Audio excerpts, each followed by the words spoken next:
الله من الشيطان الرجيم. بسم الله الرحمن الرحيم. إذا الشمس كورت وإذا النجوم انكدرت وإذا الجبال سيرت وإذا العشار عطلت وإذا الوحوش حشرت وإذا البحار سجرت. صدق اللہ العظیم. دوستو، یہ سورہ تکویر پڑھی گئی جو مکہ میں نازل ہوئی اور اس کی 29 آیتیں ہیں.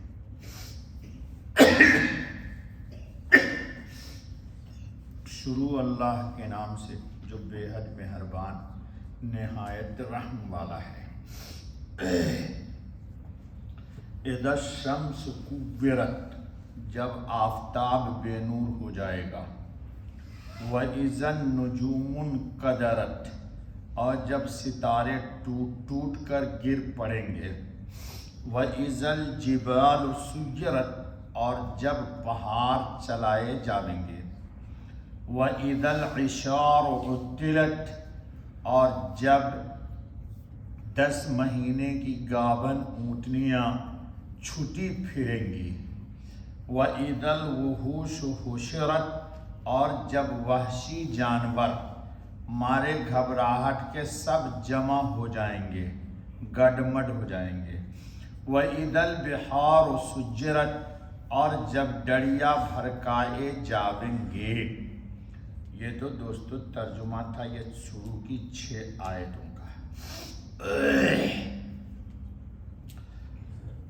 دیکھیے دوستو، کئی بار یہ بات آئی ہے کہ 2 چیز ہے، عقیدہ اور اعمال. نجات کے لیے عقیدہ کا سولٹ ہونا بہت ضروری ہے. اعمال میں اگر کچھ اونچ نیچ ہوئی تو رب ذوالجلال بخش دیں گے، لیکن عقیدے میں اگر گڑبڑی ہے تو بہت مشکل ہے. بنیادی طور پر اللہ کی وحدانیت کا عقیدہ رکھنا کہ اللہ ذات کے اعتبار سے اور صفات کے اعتبار سے ایک اور اکیلے ہیں. نہ تو ان کا کوئی ذات میں شریک ہے اور نہ ان کی صفات میں کوئی، اور نہ ان کی قدرت میں کوئی شریک ہے یا دخیل ہے. وہ اپنی مرضی سے جو چاہتا ہے کرتا ہے، جس کو جو مناسب دیکھتا ہے وہ عطا کر دیتا ہے. جی اپنی مرضی سے دیتا ہے. جی مخلوق کی مرضی کا اس کی قدرت میں کوئی دخل نہیں ہے. انہی عقیدوں میں ایک عقیدہ اسلام ہم کو یہ عطا کرتا ہے کہ یہ دنیا، یہ کائنات عالم، یہ رنگ بو، یہ پوری کی پوری مزین دنیا جس کے پیچھے پوری کائنات عالم لگی پڑی ہے. کچھ لوگ مکان سجا رہے، کچھ دکان سجا رہے، کچھ محل سجا رہے، اور نہ معلوم کون کون سی چیز انسان کو اچنبھا کر دینے والی اور آخرت سے غافل کر دینے والی اپنے مکان میں یا اپنے رہائش میں لوگ لگاتے ہیں. لیکن قیامت کا دن جب آئے گا تو یہ سب کے سب نظام عالم درہم برہم ہو جائے گا، بکھر جائے گا، اور اس کو بکھیرنے سے کوئی بچا نہیں سکتا، روک بھی نہیں سکتا. تو گویا کہ قیامت کا آنا بہت ایک حتمی عقیدہ ہے. اس میں کسی طرح کا کوئی شک و شبہ نہیں. اس پر بہت پہلے بھی بات ہوئی، قرآن کی آیتیں بھی ہیں. وَأَنَّ السَّاعَةَ آتِيَةٌ لَا رَيْبَ فِيهَا، کہ قیامت آئے گی ہی آئے گی، اس میں کسی طرح کا کوئی شک و شبہ نہیں ہے. ہاں وہ کب آئے گی اس کو اللہ رب العالمین نے محض اپنے علم رکھا ہے، کسی کو نہیں بتایا. ایک حدیث ہے، حدیث جبرائیل، بہت مشہور حدیث ہے کہ جبریل علیہ الصلاۃ والتسلیم حضرت خاتم النبی صلی اللہ علیہ وسلم کے پاس آئے، بہت سفید لباس زیب تن کیا ہوا تھا اور بالکل گھلا ہوا ملا ہوا جو آدمی ہوتا ہے ایسے آئے بے تکلفی کے ساتھ، اور حضور صلی اللہ علیہ وسلم کے فخذ مبارک یعنی ران مبارک سے اپنا ران چمٹا کے بیٹھ گئے، حالانکہ ایسا کوئی بھی نہیں بیٹھتا۔ تو چند ایک سوالات کیا انہوں نے حضرت صلی اللہ علیہ وسلم سے، اسلام کیا ہے، ایمان کیا ہے، احسان کیا ہے، یہ سب کا جواب حضور نے دیا ہے۔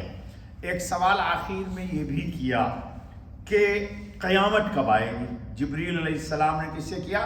حضرت خاتم النبی علیہ الصلاۃ والتسلیم سے۔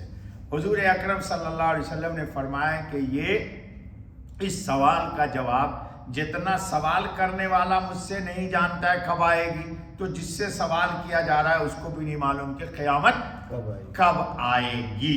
وَلَٰكِن مِّنْ عِمَارَاتِهَا، ہاں اس کی علامتیں میں بتا سکتا ہوں کہ قیامت کب آئے گی، آنے سے پہلے کیا کیا حالات ہوں گے۔ اس میں آپ صلی اللہ علیہ وسلم نے فرمایا کہ بکری چرانے والے، ننگے پاؤں ننگے جسم رہنے والے بڑی بڑی بلڈنگوں میں فخر کریں گے، یتطاولون فی البنیان، جی وَأَن تَرَى الْحُفَاةَ الْعُرَاةَ الرِّعَاشَ یتطاولون فی البنیان، ننگے پاؤں جن کو جوتا نصیب نہیں، بکریوں کے چرانے والے چرواہے، اور بلڈنگوں میں مال و دولت میں بالکل فخر کریں گے۔ اور ان تلد الامۃ ربتہا، اور لونڈی اور باندی اپنے آقا کو جنے گی، یعنی بالکل ہی قیامت کا جب قریب وقت آئے گا تو یہ سب بات ظاہر ہوگی، لیکن کب آئے گی اس کا علم اللہ نے کسی کو نہیں دیا۔ لیکن قیامت کا آنا ایک حتمی چیز ہے، اس کا کوئی انکار نہیں کیا جا سکتا، اور نہ انکار کرنے سے قیامت ٹلے گی، تو یہ اللہ پاک اپنی ترتیب سے لائے گی۔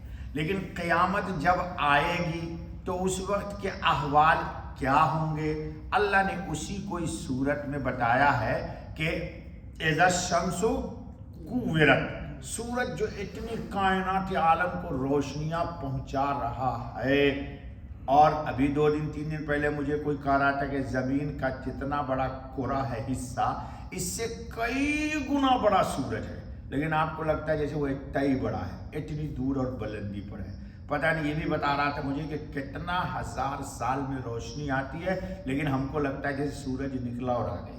خیر بہرحال وہ دوسری دنیا کی بات ہے۔ تو اللہ کہتے ہیں کہ یہ سورج بے نور ہو جائے گا، اس کی روشنی چھین لی جائے گی، جی، اور وَإِذَا النُّجُومُ انْكَدَرَتْ، اور ستارے کیا ہوں گے؟ جھر جائیں گے، میلے کچیلے ہو جائیں گے، ان کی روشنی ختم ہو جائے گی۔ کتنا ٹمٹما رہا ہے، یہ انسان کو سنایا جا رہا ہے کہ یہ دن آنے والا ہے، تو آپ اور ہم، نہ چاند ہے نہ ستارے ہیں، نہ سورج ہے نہ کچھ ہیں، تو ہمارا کیا حشر ہوگا؟ بس اس دن اگر کوئی چیز ہونے والی ہے، آگے انشاءاللہ العزیز آئے گی کہ انسان اگر بچ سکتا ہے تو اس کا ایمان وہی عقیدہ، تو انسان کو قیامت کا عقیدہ سولٹ رکھنا چاہیے۔ گویا کہ اس لمبی شعاع، اس کی لمبی شعاعیں جس سے دھوپ پھیلتی ہے، لپٹ کر رہ جائیں گے، بالکل ختم، بے نور ہو جائے گا سورج، اور آفتاب بے نور ہو کر چکی کی مانند رہ جائے یا بالکل نہ رہے۔ قیامت کا دن جب ہوگا تو ایسا ہوگا۔ بخاری میں حضرت خاتم النبی علیہ الصلاۃ والتسلیم کی حدیث ہے، حضرت ابو ہریرہ سے روایت ہے کہ رسول اللہ صلی اللہ علیہ وسلم نے فرمایا، شمس و قمر قیامت کے دن دریا میں ڈال دیے جائیں گے۔ کہاں ڈال دیے جائیں گے؟ دریا میں ڈال دیے جائیں گے، جی۔ دوسری روایت میں ہے کہ قیامت کے روز اللہ تعالیٰ چاند اور سورج اور تمام ستاروں کو سمندر میں ڈال دیں گے، اور پھر اس تیز سے ہوا چلے گی جس سے سارا سمندر آگ ہو جائے گا۔ اور اس طرح یہ بھی کہنا صحیح ہوگا کہ شمس و قمر کو دریا میں ڈال دیا جائے گا، اور یہ کہنا بھی درست رہا کہ جہنم میں ڈال دیا جائے گا۔ کیوں؟ آ رہی ہے آیت وَإِذَا الْبِحَارُ سُجِّرَتْ، اور وہ بھی آئے گی وَإِذَا الْبِحَارُ فُجِّرَتْ،